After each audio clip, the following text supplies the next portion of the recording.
북극하면 상당히 멀게 느껴지지만 생각보다 우리와 가까이 있습니다. 북극에서 일어나는 기후변화는 우리나라에 직접적인 영향을 미칩니다.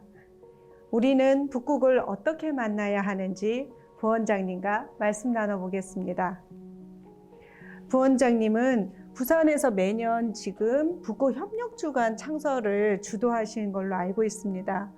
북극협력주간은 어떤 행사인지 소개 부탁드립니다. 예, 북극협력주간은 2016년에 만들어진 북극을 논의하는 그런 협의회 장입니다.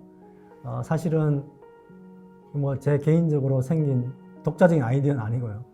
제가 2012년부터 이제 노르웨이에서 개최하는 북극 프론티어, 아크틱 프론티어즈라는 국제 회의가 있습니다. 거기에 쭉 참석을 하고 2013년에 북극 서클 회의라는 새로운 논의의 장이 만들어지는 것을 제가 봤습니다.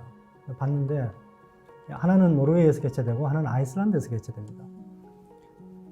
아이슬란드에서 개최되는 북극 서클 회의는 북극 이사회가 상당히 폐쇄적으로 북극 국가들 중심으로 이루어지는 것에 비해서 모든 사람들이 공정하게, 공평하게 북극에 대한 논의를 할 수 있는 그런 기회를 제공한다는 슬로건으로 시작이 된 것입니다.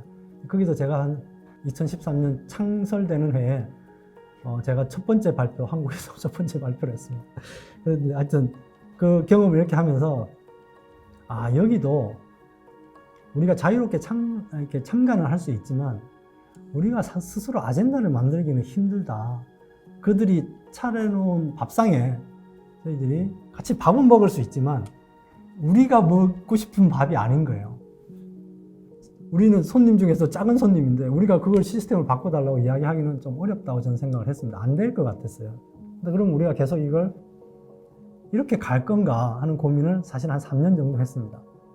그래서 제가 내렸던 결론은 우리가 아직 역량은 많이 모자란다. 이 사람들 벌써 10년 이상 해왔고 100년 이상 북극을 연구한 사람들과 우리가 뭐 속된 말로 1대1로 붙어가지고 안 되죠. 아직 멀었습니다. 멀었는데 그럼에도 불구하고 시간이 지나면 더 멀어질 것 같은 거예요. 그 거리감이. 그래서 안 되겠다. 우리가 이미 북극을 하기로 했고 옵서버로 가입을 했고 북극 정책을 수립한 국가로서 이렇게 가면 안 되겠다 싶어서 제가 우리 정부 부처에다가 제안을 했습니다. 미흡하지만 처음에는 조금 모자라겠지만 해보자 이거. 그리고 우리는 이와 관련된 고민을 같이 할 사람이 그렇게 많지 않다. 그런 나라에 비해서. 그래서 모든 분들이 같이 한번 본인이 가지고 있는 모든 아이디어와 생각들과 지혜를 한번 모아보는 그런 기회를 한번 만들어보자. 그래서 북극협력주간을 제안을 하게 된 겁니다. 부원장님이 북극 아카데미에도 관심을 가지고 계신다고 생각을 들었습니다. 그 기대 또한 크신 걸로 알고 있는데 북극 아카데미는 어떤 모임인가요? 북극에 대한 연구와 북극에 대한 관심을 가진 것은 남은 북극 국가들에 비해서 뭐 길게는 100년, 좀 짧게 보면 3, 40년 이상 늦었습니다. 그래서 우리는 이미 늦게 출발한 나라가 되는 거죠. 그래서 이 갭을 좀 줄여보고 싶었어요. 줄여보는 방법 중에 하나는 물론 우리가 역량을 기르고 투자를 하고 연구를 많이 하는 것도 있지만 또 하나 방법은 그쪽 사람들과 우리 쪽 사람들이 가까워지는 거라 생각했습니다. 그래서 어떻게 하면 가까워질까? 뭐 아무 이유 없이 가까워질 수는 없는 거니까요.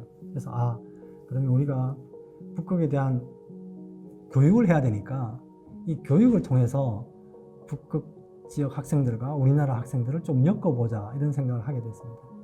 그래서 제가 북극 아카데미를 창설하는 게 좋겠다는 제안을 했고요. 북극 아카데미 구성은 외국 학생들이 3분의 2, 한국 학생이 3분의 1 이렇게 구성을 한다. 그리고 외국 학생들 중에 반 이상은 원주민 학생으로 구성한다. 이 원칙만 딱 하나 만들었습니다. 그리고 근데 우리가 그걸 야 누가 올래요? 이렇게 말할 수 없지 않습니까? 그래서 제가 북극 대학이라는 연맹체가 있습니다. 뭐 별도의 대학이 있는 게 아니라 북극권에 있는 대학들이 180개 정도 되는 대학들이 이렇게 하나의 협회 같은 걸 만들어 놓은 대학이 있습니다. 그 대학에다가 저희가 외국인 학생 선발은 너네들이 해다오. 너네들 180개 학교 중에 우리가 원하는 수준은 이거다. 우리가 몽땅 영어로 강의를 해야 되고, 그 다음에 학교에서 개런티를 해야 된다. 학생들의 혹시 불상사가 있을지 모르니까 일단 도착하면 우리가 보험이라든지 기타 안전은 우리가 책임지지만 그 학생들 자체에 대한 개런티는 학교에서 해달라. 이 조건을 달고 저희들 요청했죠. 그게 지금 6년째 지금 하고 있습니다. 끝으로 현재 북극 전문가이신 부원장님의 어릴 적 꿈이 뭐였는지 또 그리고 북극과의 인연에 대해서 이야기 좀 들려주세요. 글쎄요, 제가 어릴 적 꿈을 기억 못한 지는 꽤 됐습니다. 그래서 이 나이에 어릴 적 꿈을 다시 생각하는 것이 어떤 의미가 있는지 모르겠습니다만 저는 사실은 과학자가 되고 싶어 했습니다. 어릴 때. 그래서 근데 지금 그런 차원에서 보면 저는 꿈을 이루지 못했습니다. 그런데 이 과학이 가장 중요한 역할을 하는 북극에 대한 연구를 하고 있습니다. 그래서 제 생각은 아직 내 꿈은 곁에 있다. 내가 그 꿈에 들어가지는 못했지만 늘 곁에 있는 내 꿈, 이루지 못한 꿈. 그렇지만 나는 이 북극을 보면서 늘 과학적인 사고를 하려고 노력을 하고, 과학적인 시각에서 이 북극을 보는 그런 시각을 잃지 않으려고 노력을 하고 있습니다. 제 어릴 때 꿈이 조금은 기여를 했지 않나 이런 생각을 하고 있습니다. 북극을 제가 한 10년 정도 다녔기 때문에 아마 만난 사람을 숫자로 따지면 1000명이 넘을 겁니다. 그리고 지금 이렇게 이메일이나 다른 방식으로 주고받는 사람들도 사실은 한 100여 명이 넘습니다. 그래서 이분들이 저한테는 굉장히 중요한 자산이고요. 일과 일을 떠나서 그들과 나누었던 시간들, 또 이야기들은 기억 속에 남아 있습니다. 아마 그분들 기억에도 남아 있을 거라고 생각합니다. 웬 아시아에서 온 빼빼 마른 아저씨 하나가 북극에 대해서 이런저런 이야기를 하더라. 그 중에 이제 제일 기억에 남는 사람이 몇 사람 있습니다. 한 친구는 제가 3년 전에 블라디보스톡에서 회의를 했는데, 블라디보스톡에 이제 북극 이사회 워킹그룹 회의였습니다. 이제 정부 대표들이 이렇게 앉아 있죠. 앉아 있는데 이 스웨덴 그 국가에서 오신 분들이 앉아 있는데 웬 동양 사람이 하나 앉아 있는 거예요. 그래서 점심 식사 시간이 돼서 이제 나가려고 이렇게 챙기는데 그 친구가 저한테 오더라고요. 왜냐면 이렇게 리퍼블릭 오브 코리아라는 이렇게 명패가 있으니까. 오더니 한국에서 왔냐 이렇게 물어보더라고요. 그래서 한국에서 왔다 했더니, 그래서 제가 너 동양 사람처럼 보이는데 왜 스웨덴석에 앉아 있니? 이제 이렇게 농반 이렇게 물었어. 그랬더니 나 한국에서 입양된 사람이야. 이렇게 이야기를 하는 거예요. 그 순간에 말문이 탁 막혔습니다. 사실은 저는 상상도 못한 답변이었거든요.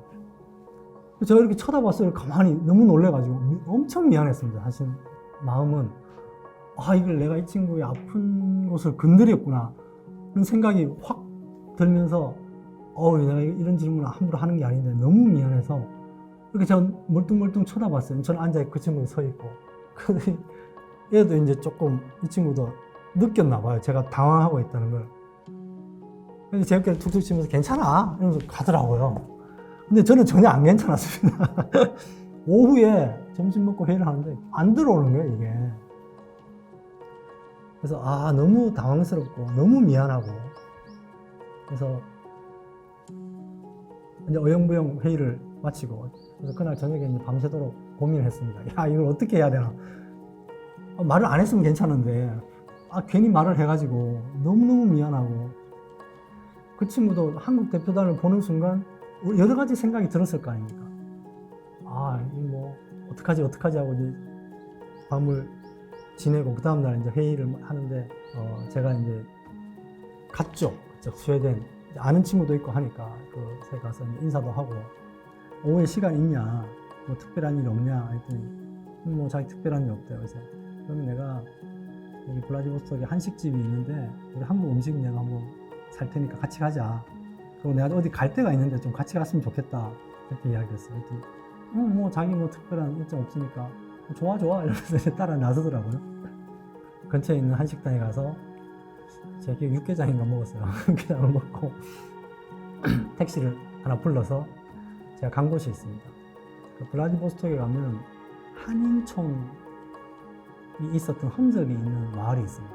지금은 한인들이 안 삽니다. 안 사는데 옛날 그 일제시대, 우리 일제강점기에 한국에서 이주하셨던 분들이 살았던 마을이 있어요. 그 자리에 비석을 세워놨어요.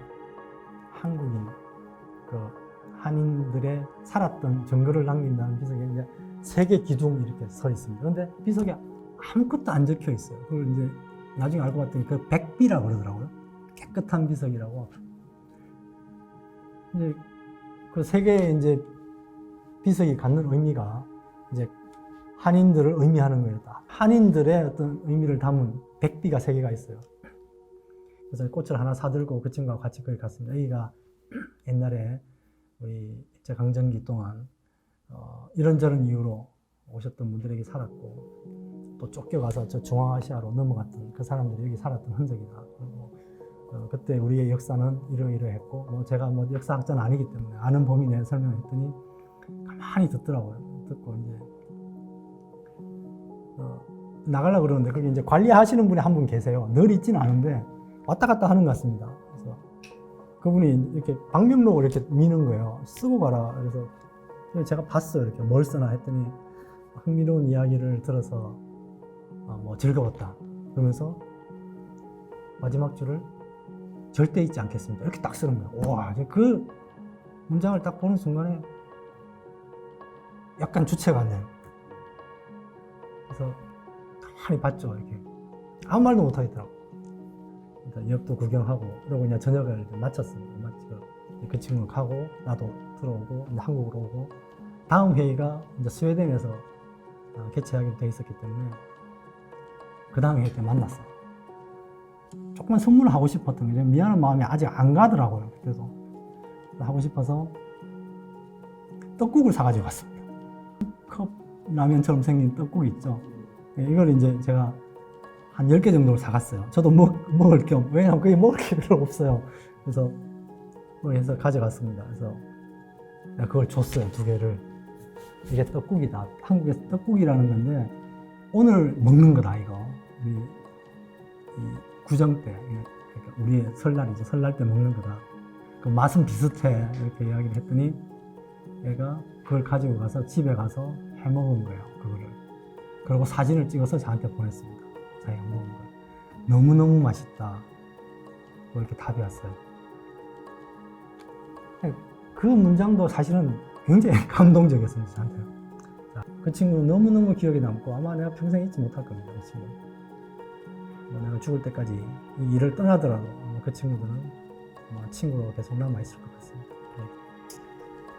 부원장님 말씀을 들으면서 울컥울컥하고 눈시울이 붉어졌습니다. 인간애를 가지신 부원장님의 이 노력이 이 북극권에 한국을 이해하는 사람들을 만들어내는 이제는 과학자는 아니시지만 사람 과학자가 아니실까라는 생각이 듭니다. 진짜 국익에 큰 이익을 주고 계시는 부원장님의 앞으로의 길에 대해서 정말 응원드리고 정말 감사드립니다. 부원장님 오랜 시간 소중한 말씀 감사드립니다. 유익한 시간이었습니다. 지금까지 북극 이야기 얼음 빼고의 저자 한국해양수산개발원 김종덕 연구부원장님과 함께 했습니다. 저는 극지해양미래포럼 염청아 전문위원이었습니다. 감사합니다.